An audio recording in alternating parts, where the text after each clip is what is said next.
Iniciamos esta semana com o discurso do Pão da Vida, como havíamos dito no domingo. Ontem, no Evangelho de ontem, nós tivemos Jesus que, voltando, saindo da barca, encontra ali aquelas pessoas às quais ele multiplicou os pães. E é interessante a maneira como eles se aproximam de Jesus, né? Com aquela pergunta meio que sem graça, podemos dizer assim: Rabi, quando chegaste aqui? É aquela pergunta que é para dar início a uma conversa, normalmente com algum interesse. E Jesus, já sabendo o que eles estão querendo, Jesus já sabe o que eles querem, diz: em verdade, eu vos digo, estáis me procurando não porque vistes sinais, mas porque comestes pão e ficastes satisfeitos. Por que o Senhor diz isso? Porque aquele sinal da multiplicação dos pães que ele realizou no início desse capítulo, ele o fez para que eles enxergassem uma outra realidade. É um sinal os milagres que acontecem, que são relatados no Evangelho de São João. Um sinal aponta para uma realidade, mas aquele povo está preocupado, está concentrado no sinal, porque eles querem comer novamente. Então nós vamos ver que eles vão tentar manipular um pouco Jesus para que ele realize aquele sinal de novo. E aí Jesus continua: esforçai-vos não pelo alimento que se perde, mas pelo alimento que permanece até a vida eterna, e que o Filho do Homem vos dará, pois este é quem o Pai marcou com seu selo. Então eles estão preocupados agora em realizar as obras de Deus. O que devemos fazer para realizar as obras de Deus? Por quê? Porque Jesus disse: esforçai-vos não pelo alimento que se perde. Em outra tradução, trabalhai não pelo alimento que se perde. Por que o Senhor disse trabalhai não pelo alimento que se perde? Porque olha só, enquanto Jesus passou pelo mar, eles deram a volta, chegaram lá antes dos discípulos, antes de Jesus. Então eles correram para chegar a outra margem. E é isso que Jesus está dizendo: vocês trabalharam, mas não pelo pão que não perece, vocês trabalharam pelo pão que perece. Vocês querem que eu faça esse milagre de novo para vocês, por isso vocês estão tão interessados aqui. E aí eles então dirão: o que devemos fazer para realizar as obras de Deus então? E Jesus responde dizendo: a obra de Deus é que acrediteis naquele que ele enviou. Olha, isso aqui é muito interessante.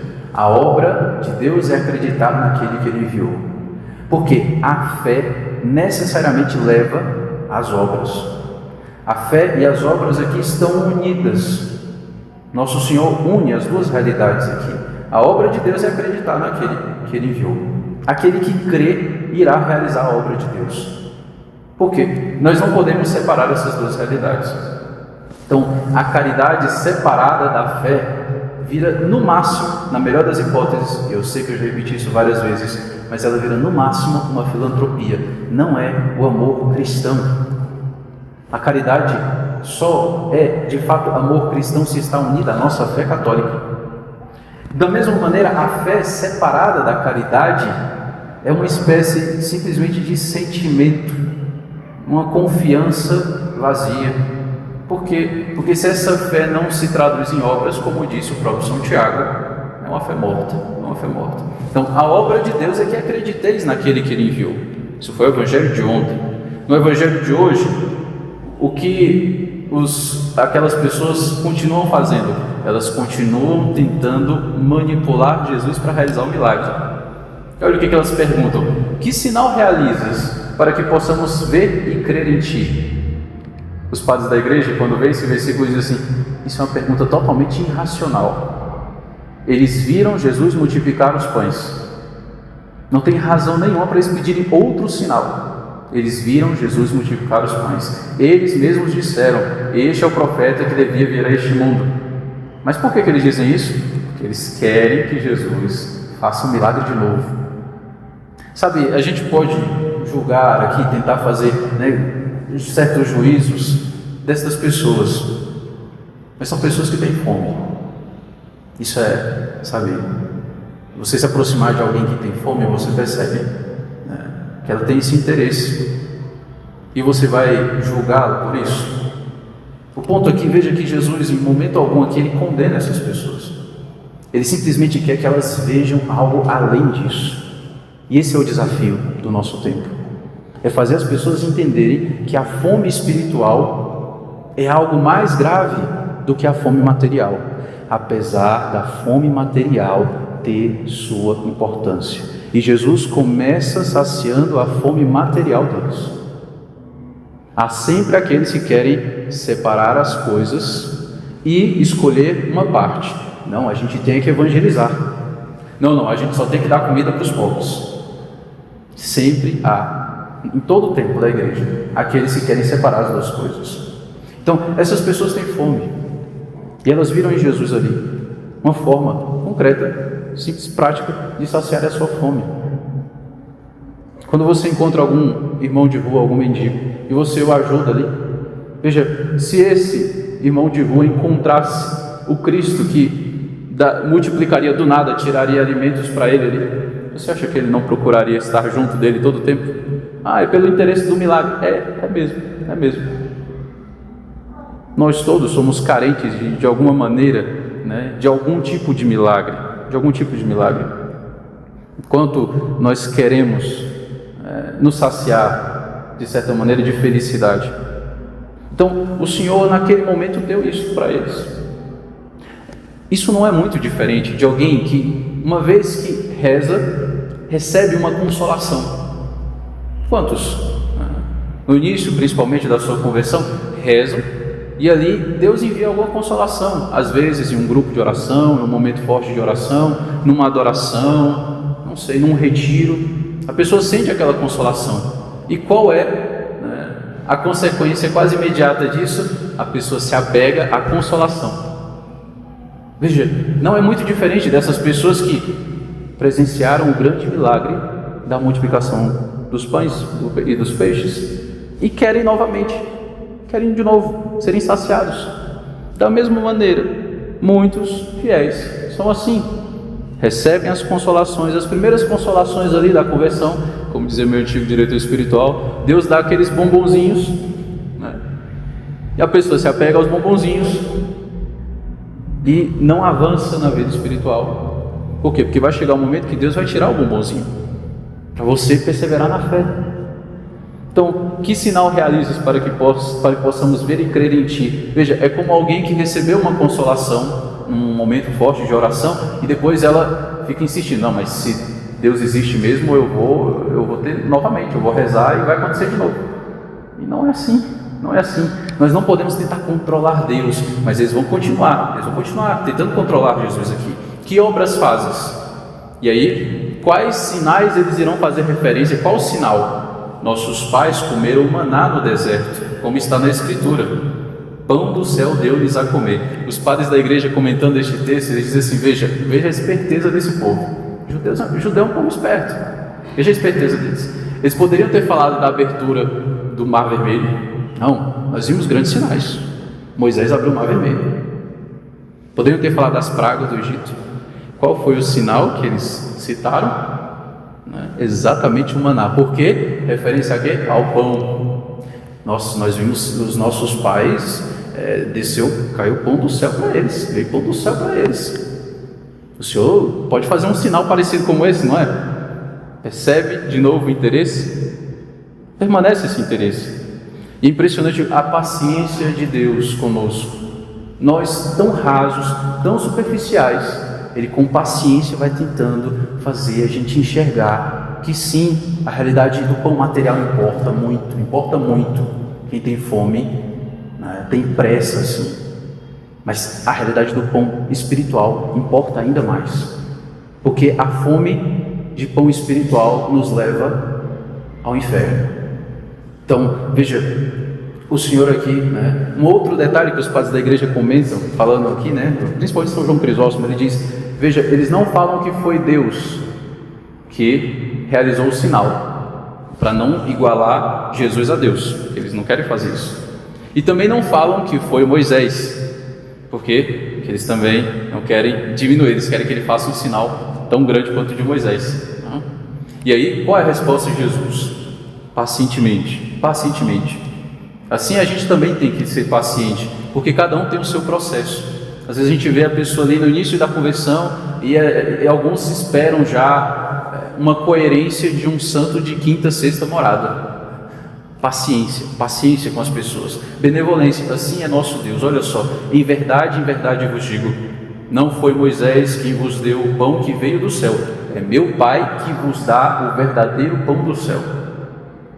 Pois o pão de Deus é aquele que desce do céu e dá vida ao mundo. Aqui, vida, todas as vezes que São João coloca aqui vida na boca de Jesus, essa vida não é a vida bios, essa vida que nós temos aqui, que vai acabar em algum momento, eu e você vamos morrer. É um outro termo grego que se chama vida no sentido de zoé, o termo grego é zoé, que é uma vida em plenitude, uma vida que dá sentido. E sempre que Jesus falar da vida eterna, ele vai fazer referência a essa zoé, no grego zoé. Então, não é um pão que dá a vida, que nutre a vida bios. É um pão que dá a vida no sentido de zoé, de vida em plenitude. São João, a gente tem que ir um pouquinho mais devagar aqui, porque é bastante coisa. Mas estamos terminando. Veja, então pediram, Senhor, dá-nos sempre desse pão. Veja, lá no diálogo com a samaritana, capítulo 4 de São João, Jesus diz que ele tem uma água que jorra para a vida eterna. A samaritana entende literalmente, de maneira literal. Então, eu quero dessa água para que eu não tenha que voltar aqui no poço todos os dias. Me dá dessa água, então. Ela entende de maneira literal. Aqui, de novo, eles também vão entender da maneira literal. Senhor, dá-nos sempre deste pão, porque é nisso que eles estão interessados desde o início. Eles não estão interessados na vida em sentido espiritual, no pão em sentido espiritual, no alimento em sentido espiritual. Eles estão interessados no pão material mesmo. E veja, é preciso, como eu insisto, que nós compreendamos. São pessoas que estão com fome. São pessoas que são desprezadas pelos os governantes da época, os grandes, até mesmo os religiosos da época. São pessoas que estão aquém. Essa é a realidade. Então, não sejamos apressados de dizer, nossa, eles estavam lá diante de Jesus e eram tão superficiais. Nós, com frequência, somos bem superficiais também. Enfim, e qual é a resposta de Jesus? Para finalizar aqui, no Evangelho de hoje, que vai dar continuidade. Essa semana, como eu insisti tanto, esse discurso do pão da vida merece um cuidado maior, um capricho maior, vamos dizer assim, na leitura, na atenção e na reflexão destes textos. Jesus responde, eu sou o pão da vida. Quem vem a mim não terá mais fome, quem crê em mim nunca mais terá sede. Aqui, Jesus ainda não está fazendo referência à Eucaristia, ainda não é Eucaristia. Aqui o Senhor está fazendo referência à realidade da sua divindade. Ele que, assumindo a nossa natureza humana, vem para dar a vida, vem para saciar esta fome de felicidade também das pessoas, não simplesmente uma fome material, mas uma fome também de sentido para essa vida. Se Cristo não ressuscitou, comamos e bebamos, porque amanhã morreremos, é o que diz São Paulo. Veja, é exatamente a realidade desse Deus que vem ao nosso encontro, que vem assumindo a nossa natureza humana, que sentiu fome, que passou frio no Natal, como nós costumamos refletir sempre, numa gruta. Este Deus que passou as nossas necessidades, inclusive, é este Deus que vem ao nosso encontro e vem para nos dar a sua vida divina. E de que maneira nós recebemos, de forma bem concreta, nós recebemos essa vida divina? No sacramento do batismo, que nós celebramos, renovamos as nossas promessas batismais nessa Páscoa. Então, ali Ele nos concede essa vida divina, esta zoé, não é uma bios, essa vida material, essa vida que nós temos aqui, mas zoé, uma vida em plenitude que deve ir crescendo, uma vez que nós somos alimentados espiritualmente por Ele. E é isso que significa este eu sou o pão da vida. Aqui, mais adiante, nós vamos ver que ele vai dizer isto, só que depois com uma outra conotação, com outro sentido. É por isso que é importante acompanhar as leituras dessa semana, né? Aqui ele está falando exatamente porque ele é alimento espiritual para nós. Ele é a palavra que nos alimenta. Então aqui é alimento para a nossa alma. Quando nós rezamos e temos ali um ato de fé, ou seja, Deus ilumina a nossa inteligência com uma verdade na nossa oração, seja na sua Lexio Divina, seja na meditação de algum texto de algum santo, por exemplo, como Santo Afonso, quando aquela verdade ilumina a nossa alma e nós a enxergamos como Deus quer que nós a enxerguemos, ali nossa alma é alimentada. E nessa refeição espiritual que nós fazemos, dessa refeição espiritual, nós recebemos então a força, o poder, a força divina para realizar a obra de Deus. A obra de Deus é que acrediteis naquele que Ele enviou. Então, veja, é preciso que nós, ao acompanharmos durante essa semana as leituras do Evangelho, principalmente o Evangelho no discurso do Pão da Vida, nós entendamos que tem um progresso, né? Tem um progresso até chegar ali na Eucaristia, até chegar na Eucaristia lá no final da semana, lá na sexta-feira, né? E começa com, primeiro a fé, primeiro fazer a obra de Deus, primeiro crer que o Cristo é verdadeiro homem e verdadeiro Deus, e então reconhecer que Ele é o verdadeiro pão da vida. Ele é que nos dá alimento. Insisto, a fome material importa e importa muito. O Cristo disse no final do capítulo 25 de São Mateus, que eu canso de repetir, mas não tem problema. Tive fome e me deste de comer. Tive sede e me deste de beber. Estava nu e me vestistes. E toda vez que fizestes isso a um destes pequenos, foi a mim que o fizestes. A fome material importa e importa muito, mas nós precisamos fazer com que as pessoas percebam que existe uma fome espiritual. A grande desgraça da fome espiritual é que ela nem é perceptível muitas vezes para as pessoas. A grande desgraça da fome espiritual é que muitos sequer percebem que a têm, infelizmente. E é aí que entra o nosso testemunho, a nossa caridade, a nossa paciência com cada um, cada um na sua etapa, cada um no seu processo. Deus vai fazendo esse processo com cada um. Vê como o Senhor é paciente. É bonito ver isso, como Deus é paciente com aquele povo. Aquele povo só quer saber de comer um pão e ir para casa, mas Ele quer dar algo mais, oferecer algo ainda mais, que é Ele próprio. Louvado seja nosso Senhor Jesus Cristo.